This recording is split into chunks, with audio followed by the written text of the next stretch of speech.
Hello good morning बच्चों, welcome back in NR maths classes. बेटा मैं आज आपको इस वीडियो में DAV class 8 maths chapter number 4 direct and inverse variation इसका ब्रेन टीजर स्टार्ट करने जा रही हूँ। इस वीडियो के अंदर मैं आपको इसका क्वेश्चन नंबर 1 का A part with their all parts complete कराऊंगी।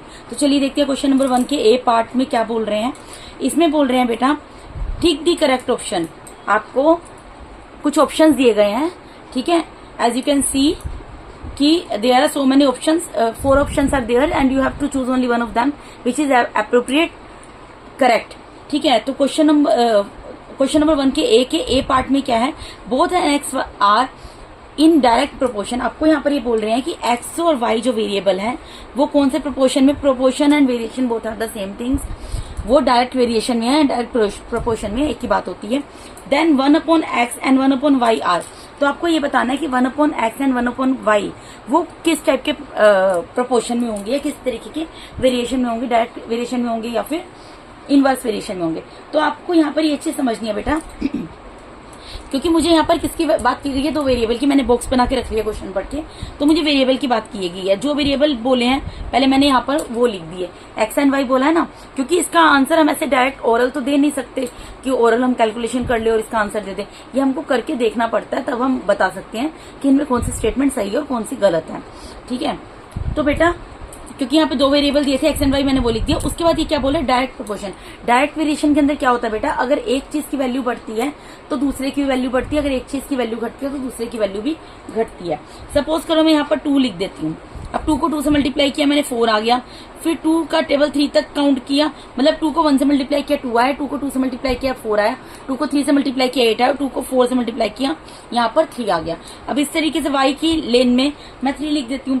3 को 1 से मल्टीप्लाई किया 3 1 जा 3, 3 2 जा 6, 3 3 जा 9, 3 4 जा 12।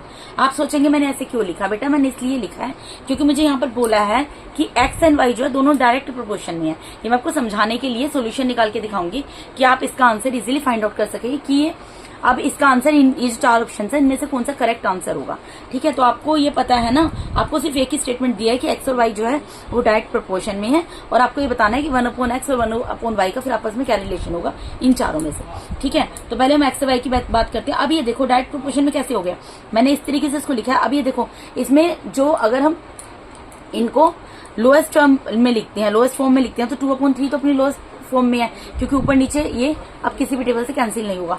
अब 4/6 को देखो ये कैंसिल होगा, 2 2 जा 4, 2 3 जा 6, 2/3 आ जाएगा। अगर मैं इसको कैंसिल करूंगी तो क्या आएगा, देखो मैं आपको करके, अगर मैं इसको कैंसिल करूंगी तो इसको कैंसिल करके क्या आएगा, ये मैं यहीं पे आपको करके दिखा देती हूँ। अगर सपोज मैं इसको करती हूँ कैंसिल, 2 2 जा 4, 2 3 जा 6, ये आ जाएगा। इसको भी मैं करती हूँ अगर 3 2 जा 6, 3 3 जा 9, ठीक है। और इसको भी मैं करती हूँ 4 2 जा 8, 4 3 जा 12, तो 2/3 आ गया ना बेटा। इसलिए मैंने इसको लिखा था क्योंकि मुझे ये दिखाना है कि एक्स और वाई जो है वो डायरेक्ट प्रोपोर्शन में है। तो आपको ये समझ आ गया कि ये डायरेक्ट प्रोपोर्शन में है। अब आपको ये बताना है कि 1/x एंड 1/y कौन से प्रोपोर्शन में है, तो वो आप कैसे बता सकते हो बेटा। देखो यहाँ पर x/y जब बोला था, मुझे बोला था ये एक्स और वाई जो है डायरेक्ट प्रोपोर्शन में, मैंने आपको यहीं पे करके दिखा दिया। मैं आपको इसको यहाँ पर करके दिखा देती हूँ। एक्स और वाई जब डायरेक्ट प्रोपोर्शन में था, इसका मतलब क्या होता है, therefore x/y is equal to k constant होगा, ठीक है। इतना मुझे थ्योरी लिखने की जरूरत नहीं क्योंकि तो मुझे ऑप्शंस में से एक आंसर को चूज करना है। तो यहाँ पर पहले क्या था, 2/3 था, 2/3 था, इक्वल्स टू क्या था, 4/6 था, इक्वल्स टू क्या था, मैंने जो लिया था डायरेक्ट प्रोपोर्शन के लिए 6/9 और 8/12। मैंने इन सबको आपको कैंसिल करके दिखाया तो इन सब का आंसर क्या आया बेटा, इन सब का आंसर 2/3 आया, यानी कि ये कांस्टेंट है और इन सब का आंसर जो है, कांस्टेंट का मतलब क्या होता है, सेम आंसर आ रहा है, तो ये कांस्टेंट है, ये मुझे दिया हुआ है ऑलरेडी क्वेश्चन में।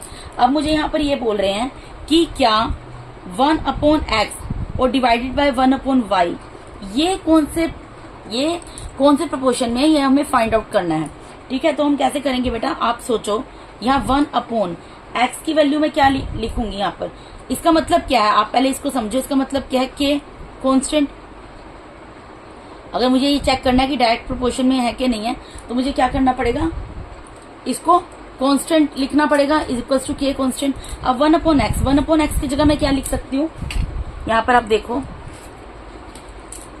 1/x और 1/y को चेक करना है ना, 1/x और 1/y। अभी आप यहाँ पर ये देखो, अगर मैं 1/x की जगह, x की वैल्यू कितनी है, सबसे पहले 2 है, और अपॉन में 1 अपॉन y की वैल्यू कितनी है 3 है, ये पुट कर दूं, इसको सोल्व करूंगी तो क्या आएगा 1/2 आए। ये देखो मैंने क्या किया बेटा, मुझे ये बताना है कि 1/x और 1/y वो कौन से प्रोपोर्शन में है। ठीक है, तो मैंने 1/x divided by 1/y is equals to k constant ले लिया, क्योंकि मुझे x/y is equals to k constant दिया था, तो मैंने इसको भी ले लिया। ठीक है, अब मैं यहाँ पर वैल्यूज पुट की है, 1 की जगह 1 रह गया एज इट इज, x की जगह 2 आ गया, डिवाइडेड बाय 1 की जगह 1 रह गया, और y की जगह क्या गया 3 आ गया। x/y की वैल्यू 2/3 आई है ना, तो मैंने वो पुट कर दी। ठीक है, अब मैं अगर इसको सोल्व करती हूँ, इसका मतलब क्या 1/2 न्यूमिनेटर है और 1/3 डिनोमिनेटर है, तो न्यूमिनेटर लिख दिया। अब डिनोमिनेटर डिवाइड में है, तो मुझे इसको मल्टीप्लाई के डिवाइड के साइन को मल्टीप्लाई के साइन में कन्वर्ट करना है, तो मैं क्या करूंगी मल्टीप्लाई का साइन लगाऊंगी और जो डिनोमिनेटर है उसका रेसिप्रोकल लिख दूंगी। 1/3 का रेसिप्रोकल क्या होगा 3/1, तो ये इनको मल्टीप्लाई करूंगी, 1 3 × 3 और 2 1 × 2, 3/2 आ गया, 3/2 आ गया ना बेटा। अब उसके बाद मैंने दूसरी टर्म कौन सी ली थी यहाँ पर, अगर मैं इसमें वैल्यू पुट करके देखती हूँ, एक और मैं देख लेती हूँ, मुझे 1/x और 1/y बताना है ना, तो मैंने एक बार तो चेक कर लिया 1/y x और 1/y करके, वो मेरा क्या आ रहा है 3/2 आ रहा है। अब मैं एक बार कब आ रहा है 3/2, जब मैंने x की जगह 2 और y की जगह 3 वैल्यू ली। अब मैं एक बार 4/6 लेकर देख लेती हूँ। ठीक है, यानी कि मैं x की जगह एक बार क्या ले रही हूँ 4 और y की जगह एक बार क्या ले रही हूँ 6 ले रही हूँ। अब मैं अगर इसको सोल्व करती हूँ बेटा, यहाँ पे 1/4 न्यूमिनेटर है और डिनोमिनेटर क्या 1/6, तो न्यूमिनेटर एज इट इज उतर जाएगा, डिवाइड के साइन को मल्टीप्लाई के साइन में कन्वर्ट करेंगे, तो इसका रेसिप्रोकल करेंगे, क्या आएगा 6/1। अब आप इसको देखो, ये तो कैंसिल हो रहा है, 2 2 × 4 2 3 × 6, यानी कि कितना आ गया 3/2।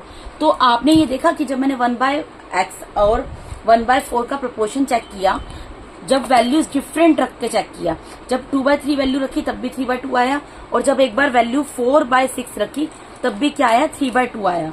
इसका मतलब क्या है कि मेरा आंसर कौन सा सही होगा, आंसर मेरा होगा इसका सही कि 1/x and 1/y are in direct proportion. ये डायरेक्ट प्रोपोर्शन में ही है ना बेटा, क्योंकि डायरेक्ट प्रोपोर्शन में क्या होता है कि k कांस्टेंट रहता है। k क्या होता है, जो हम इनको सोल्व करके आंसर निकालते हैं।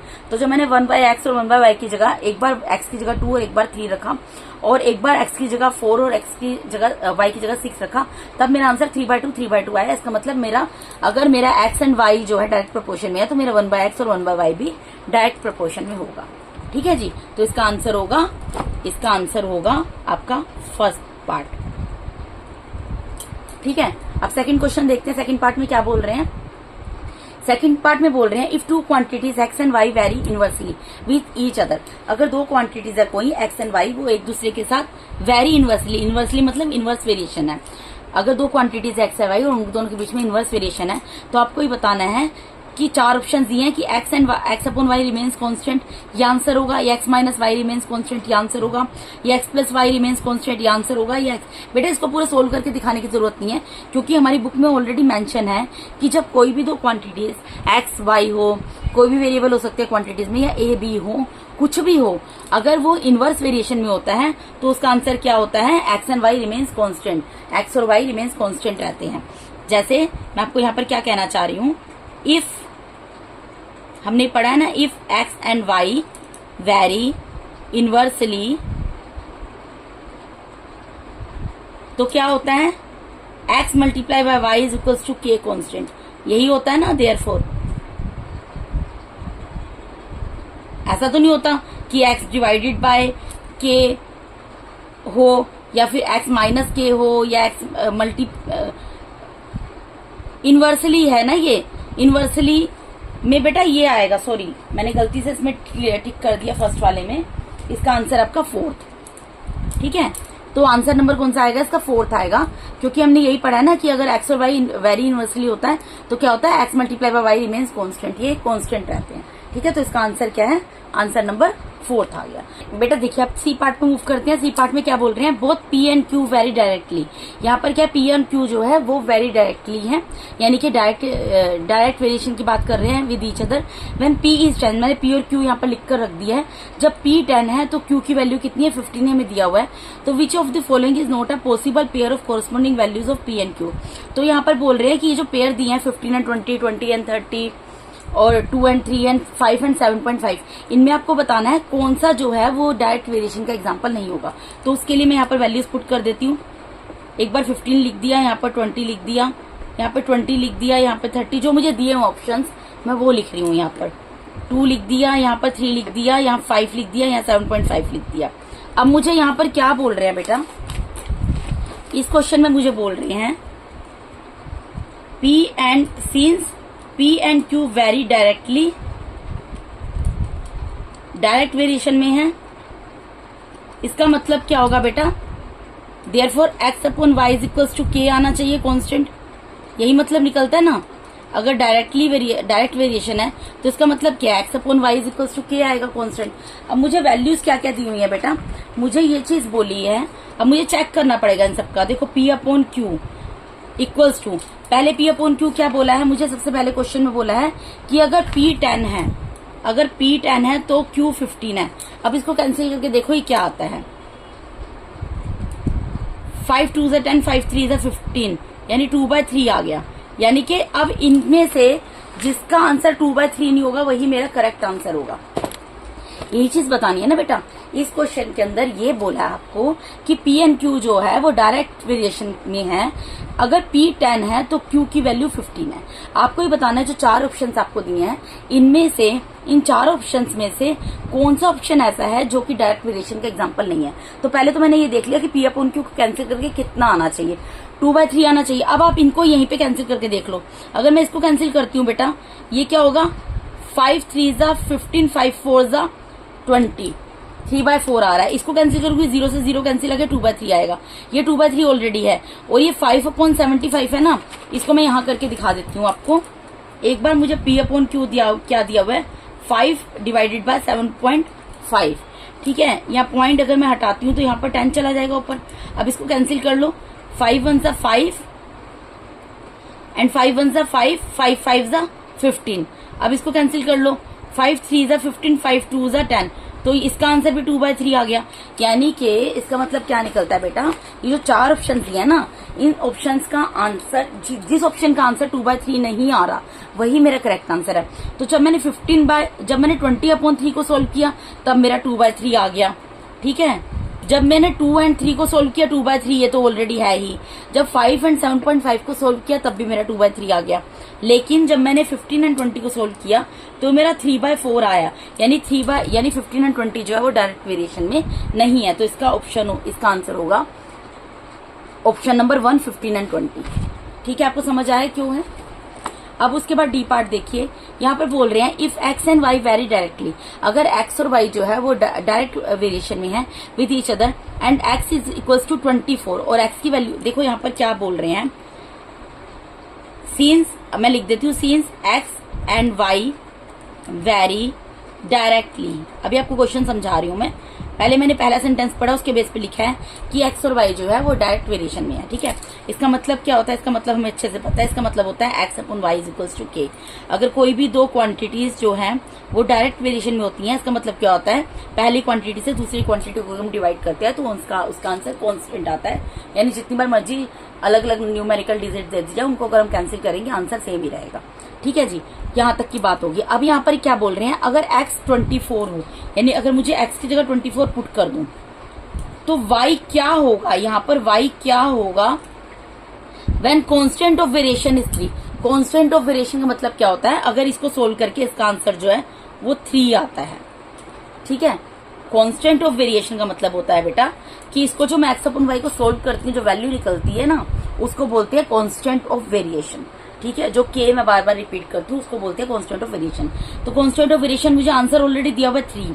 अब आप यहाँ पर सोचो, यहाँ पर एक चीज नहीं दी, यहाँ पर क्या है, मुझे यानी किसकी वैल्यू निकालनी है, वाई की। तो आप इजीली फाइंड आउट कर सकते हैं। मुझे एक्स की वैल्यू दी है, मुझे इसको सोल्व करके जो आंसर आएगा वो दिया हुआ है वाई। अगर मुझे 3 में से 2 चीजें दी है तो तीसरी की वैल्यू मैं इजीली फाइंड आउट कर सकती हूँ। क्रॉस मल्टीप्लाई करो, 3 वाई से मल्टीप्लाई होगा इज इक्वल्स टू 24 1 से मल्टीप्लाई होगा। मुझे वैल्यू किसकी निकालनी है, मुझे वैल्यू निकालनी है वाई की। तो वाई क्या होगा, वाई अपनी जगह पर एज इट इज रहेगा, ठीक है। तो 24 डिवाइडेड बाय यहाँ पर 3 मल्टीप्लाई में डिवाइड में चला जाएगा, 3 1 सा 3, 3 8 सा 24, यानी वाई की वैल्यू जो मुझे निकालनी थी, वाई की वैल्यू क्या आ गई, 3 आ गई, ठीक है। आंसर 8 आ गई वाई की वैल्यू। 3 1 सा 3, 3 8 सा 24 होता है ना, तो वाई की वैल्यू मुझे निकालनी थी 8। अब आप इसको क्रॉस चेक कर लो कि आपने सही किया नहीं किया। यहाँ पर देखो 24 है और अगर इसके नीचे 8 है तो इसका आंसर 3 आएगा ना, 8 3 से 24 होता है, इसका मतलब हमने एकदम सही सोल्व किया है, ठीक है बेटा। इसके बाद इसका लास्ट पार्ट है ई पार्ट, वो हम देख लेते हैं। इसमें क्या बोल रहे हैं, which of the following quantities very inversely with each other. आपको बताना है जो क्वांटिटीज दी हैं ये ओरल करने वाला और समझ के ऊपर, अंडरस्टैंडिंग के ऊपर क्वेश्चन है, उसके ऊपर बेस्ड है बेटा, अंडरस्टैंडिंग के ऊपर। आपको यहाँ पर बोल रहे हैं which of the following quantities very inversely with each other. ये जो क्वांटिटीज दी हैं ये मतलब इनवर्स वेरिएशन में कौन सी क्वांटिटी है जो इनवर्स वेरिएशन में है, ठीक है। यानी कि जब एक की क्वांटिटी बढ़ेगी तो दूसरे की घटेगी, या पहले की घटेगी तो दूसरे की बढ़ेगी, ऐसी कौन सी कंडीशन आपको ये बताना है। तो देखिए पहला हम चेक करते हैं distance travel and cab fair. आप एक बात सोचो कि अगर आप किसी कैब से डिस्टेंस को ही ट्रेवल करते हो, मतलब कहीं पे आप जाते हो, किसी के भी घर जाते हो, सपोज अपनी दादी के घर जाते हो, नानी के घर जाते हो, चाचा ताई फूफा फूफी किसी के भी घर जाते हो, from A to till Z, ठीक है। तो आपने डिस्टेंस ट्रेवल किया कैब से, तो आप जितना ज्यादा डिस्टेंस ट्रेवल करोगे उतना ज्यादा कैब का फेयर बढ़ेगा। तो इसका मतलब यहाँ पर तो क्या है, डायरेक्ट वेरिएशन है, क्योंकि हम जितना ज्यादा डिस्टेंस कवर अप करेंगे उतना फेयर बढ़ेगा, जितना कम डिस्टेंस कवर करेंगे उतना जो फेयर होगा वो कम होगा। तो ये डायरेक्ट वेरिएशन में है, ठीक है। This is the example of direct variation. अब सेकंड देखते हैं area of land and it's cost. अगर सपोज करो हम कहीं पे कोई जमीन खरीदने के लिए जाते हैं बेटा, तो जितना जमीन का एरिया होगा, मतलब जितनी ज्यादा, जैसे सपोज कोई 50 गज का प्लॉट खरीदता है, कोई 100 गज का 100 गज का प्लॉट खरीदता है, कोई 200 गज का खरीदता है, कोई 500 गज का खरीदता है, तो जितना ज्यादा उसका एरिया बढ़ेगा, यानी जितना ज्यादा वो प्लॉट लेगा उसकी कॉस्ट भी उतनी ज्यादा बढ़ेगी। तो ये भी डायरेक्ट वेरिएशन का एग्जांपल हो गया, ठीक है। उसके बाद थर्ड नंबर पे क्या बोल रहे हैं, number of workers and amount of work done. अब कहीं पे कोई वर्कर्स है काम कर रहे हैं, सपोज करो 5 वर्कर्स कहीं पे काम कर रहे हैं, 5 वर्कर काम कर रहे हैं, तो अमाउंट जो होगा वो भी 5 वर्कर के हिसाब से होगा सॉरी, मतलब सैलरी जो पे करनी पड़ेगी 5 वर्कर्स के हिसाब से पे करनी पड़ेगी। अगर वर्कर्स कम होंगे तो सैलरी भी कम जाएगी। तो ये भी किसका एग्जांपल हो गया, डायरेक्ट वेरिएशन का। अब फोर्थ ऑप्शन देखिए, number of workers and time taken to finish job. अब अगर सपोज 5 वर्कर्स काम कर रहे हैं, ठीक है, और उनको तो एक तरफ 2 कंपनीज हैं, ठीक है, सपोज करो एक में 5 वर्कर्स काम कर रहे हैं, सेम काम है, ठीक है, एक कोई प्रोजेक्ट है जो उनको कंप्लीट करना है, वाइंड अप करना है पूरा कंप्लीट करके, तो उसी वर्क पर उसी प्रोजेक्ट को कंप्लीट करने के लिए एक जगह तो 5 वर्कर काम कर रहे हैं और एक जगह पर 10 वर्कर काम कर रहे हैं। तो आप बताओ जब 5 वर्कर काम करेंगे तो काम तो लेट कंप्लीट होगा, और जब 10 वर्कर काम करेंगे तो काम जल्दी खत्म होगा। यानी कि यहाँ पर उल्टा होगा, number of workers and time taken to finish job अलग अलग होगा। तो इसका मतलब क्या है, ये क्या है, ये एग्जाम्पल है इनवर्स वेरिएशन का। So this is the example of inverse variation. यानी कि इसमें आपका ऑप्शन कौन सा सही होगा, ऑप्शन नंबर 4 जो है, ऑप्शन नंबर 4 जो है वो इनवर्स वेरिएशन का एग्जाम्पल है, और ये सही सॉल्यूशन है आपका, ठीक है, क्योंकि हमें इनवर्स वेरिएशन का ही एग्जाम्पल यहाँ पर देना था। तो बेटा इसके साथ ही मैंने आपको DAV class 8 maths chapter number 4 direct and inverse variation, इसके वर्कशीट नंबर इसके ब्रेन टीजर के क्वेश्चन फर्स्ट का 1 का पूरे 5 पार्ट कंप्लीट करा दिए हैं। अगर आप मेरे चैनल पे नए हैं तो काइंडली मेरे चैनल को सब्सक्राइब कीजिए। अगर आप लोगों को मेरा टीचिंग मेथड अच्छा लगता है तो मेरे वीडियोस को ज्यादा लाइक कीजिए और अपने फ्रेंड्स के साथ शेयर कीजिए। अगर आपको किस तरीके का कोई डाउट है तो आप अपने कमेंट बॉक्स में क्वेरी पुट कर सकते हैं, हम उसको डेफिनेटली सॉर्ट आउट करूंगी। Thank you so much for watching my YouTube videos बेटा। Thank you so much, God bless all.